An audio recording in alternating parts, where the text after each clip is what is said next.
Today we look at the life of Samora Moisés Machel, the first president of independent Mozambique.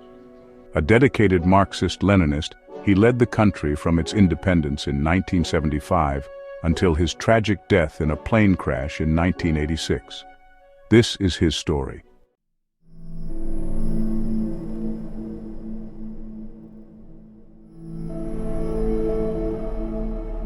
Born on September 29, 1933, in the village of Madragoa, now Chilembane, Samora Machel came from a family of farmers.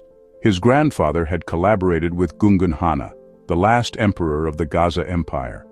Under Portuguese colonial rule, Machel's father, like most black Mozambicans, was classified as indigena, native, a demeaning label that subjected him to systemic discrimination.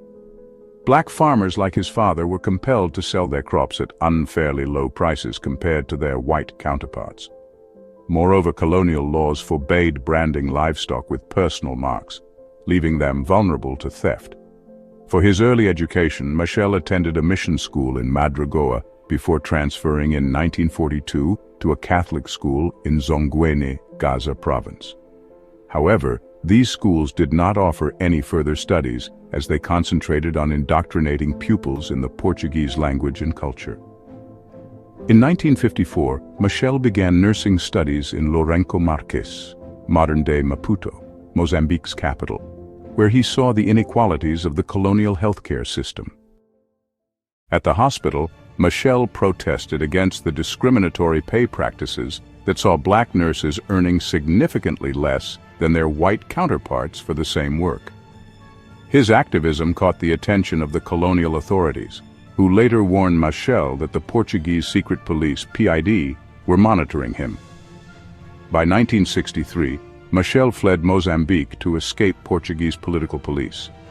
Upon reaching Dar es Salaam in Tanzania, he joined the Mozambique Liberation Front, FRELIMO, which was spearheading the fight against Portuguese colonial rule. Machel quickly rose through the ranks, recognized for his leadership and military acumen. He trained in guerrilla warfare in Algeria, preparing to lead Mozambique's fight for independence. When FRELIMO launched its armed struggle for independence on September 25, 1964, Machel quickly distinguished himself as a skilled and strategic commander. He demonstrated exceptional leadership in the challenging conditions of Niassa province, where he led campaigns to gain control of sparsely populated regions and establish FRELIMO's influence. When the founder of FRELIMO, Eduardo Mondlane, was assassinated in 1969, FRELIMO faced a year-long leadership crisis. In 1970, Machel was elected president of FRELIMO, with Marcelino dos Santos as his deputy. In the same year, Portuguese forces, led by General Couça de Arriaga, launched Operation Gordian Knot, the largest offensive of Portugal's colonial wars. The campaign targeted FRELIMO strongholds in Cabo Delgado province. In response, Machel adapted FRELIMO's strategy, redirecting efforts to Tete province, where the massive Cahora Bassa Dam project was underway. Recognizing the dam's strategic importance, FRELIMO increased operations in the area, forcing the Portuguese to divert troops to protect the site. By 1973, FRELIMO fighters had expanded their reach to Manica and Sofala provinces, disrupting key infrastructure and sowing panic among settlers. On April 25, 1974, the Armed Forces Movement, MFA, staged a nearly bloodless coup in Lisbon, overthrowing the government of Prime Minister Marcelo Caetano. The coup, known as the Carnation Revolution, marked the end of Portugal's authoritarian regime and its colonial ambitions. The new government in Portugal quickly sought to end the African wars. Negotiations with FRELIMO began, culminating in the Lusaka Accord. On June 25, 1975, Mozambique achieved independence, with Samora Machel as its first president. Machel's vision for Mozambique was a socialist state, free from exploitation and colonial remnants. He nationalized land, healthcare, and education shortly after independence, abolishing private land ownership and establishing state-run institutions. On February 3, 1976, the government nationalized all rented housing, reshaping Mozambique's urban landscape.